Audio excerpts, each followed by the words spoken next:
On today's episode of Why Not Do This, I'll be walking across all of Skyrim, from the far west city of Markarth to the eastern city of Riften.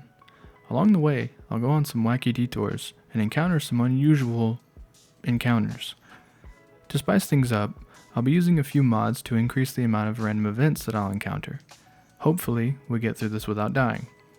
Anyway, now that you know what's happening, come adventure with me as I travel across all of Skyrim.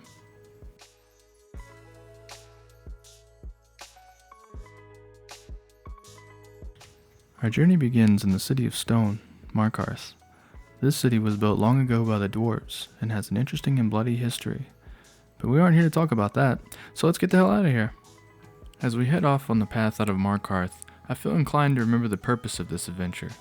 To achieve inner peace, to make a difference in the world, and to kill every living thing that dares oppose me.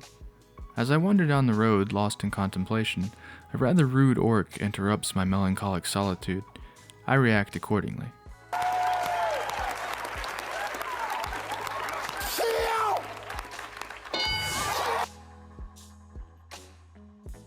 Hopefully, Debella doesn't decide to smite me for stealing a bunch of valuables from her shrine.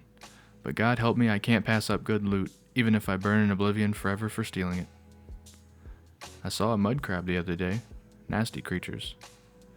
Fun fact, mud crab chitin and hawk feathers can be combined to make a cure disease potion, but since hawk feathers are a little hard to find, I usually use the dust of dead vampires instead.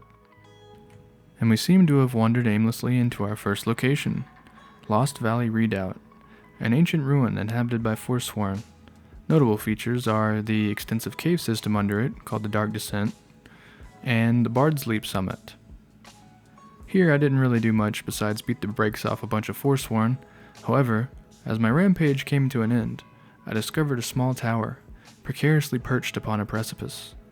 Upon breaking the lock off with a crowbar, I proceeded to rummage around like a wild animal. It was then that I stumbled upon a chest with a completely overpowered sword in it. The sword appears to be especially deadly to dragons, therefore I decided to name it Dragon Plucker, and solemnly swore to never use it.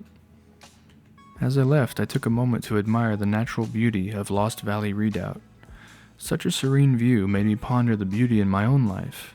After all, what good is it being a near-invincible demigod if I can't enjoy the little things, like a cool waterfall that I wish Bethesda had put a little hidden cave behind?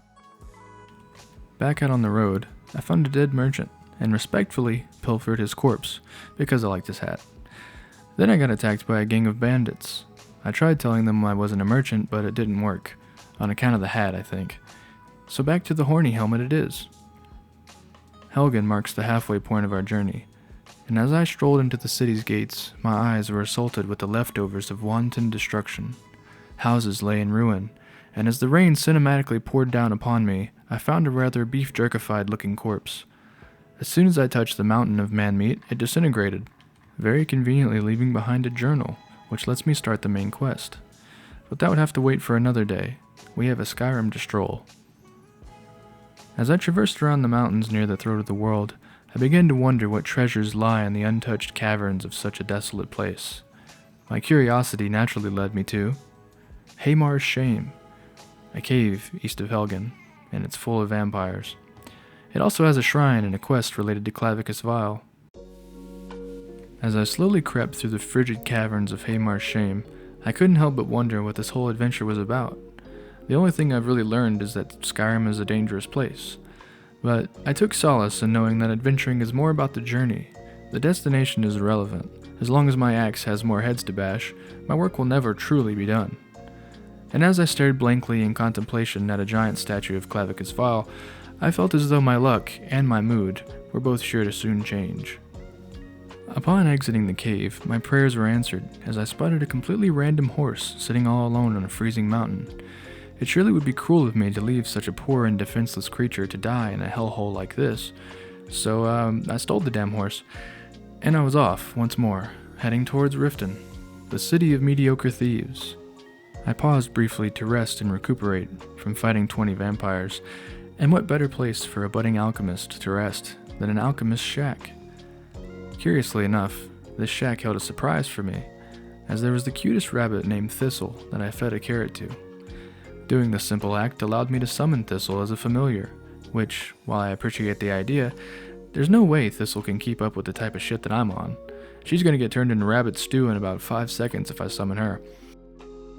As I said goodnight to Thistle, I collapsed into the rustic chic bed that fate had so kindly provided. But to my surprise, my sleep was not restful.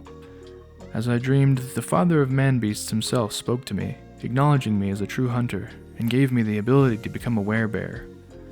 And as I assumed my new form, I knew that this was the purpose of my journey. I was seeking a change, and what better way than to become a 600-pound animal that can tear limbs off of people? So I ran through the woods, embracing my new form, and all the while inching ever closer to my main goal, Riften. As morning broke, I reached the rift, where all the plants are orange year-round for some reason. I stumbled upon some ancient Nordic ruins just off of the road, and spotted an intriguing book.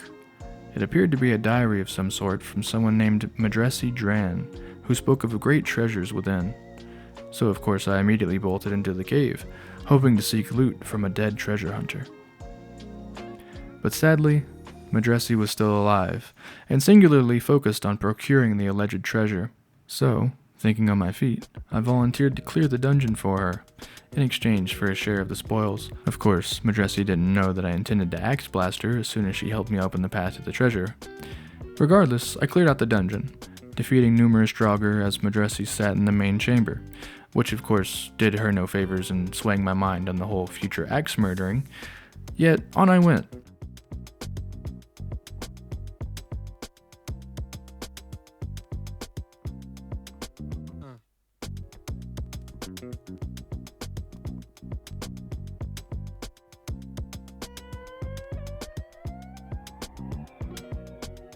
As I finally came to the last room and hit the lever opening the path to the treasure, I knew that it was time to have my vengeance, and my trinkets. Oh, god damn it. As I left Angervund, I felt a sense of pride, as I knew that my journey was nearing its end. All I had to do now was walk through the gates of Riften itself, and my journey would be complete. Oh, god damn it. After the usual rigmarole with the guards, they finally let me in, and I officially arrived in Riften, the city of 10 side quests that all start as soon as you walk in. With that, our journey is complete. In total, it took me about 2.5 hours to go from Markarth to Riften. And what did I learn? I learned that Skyrim is insanely dangerous. Bandits outnumber regular civilians by a factor of 10. Forts seem like a good idea at first, and mountains are highly overrated. Thank you for watching, and as always, stay curious.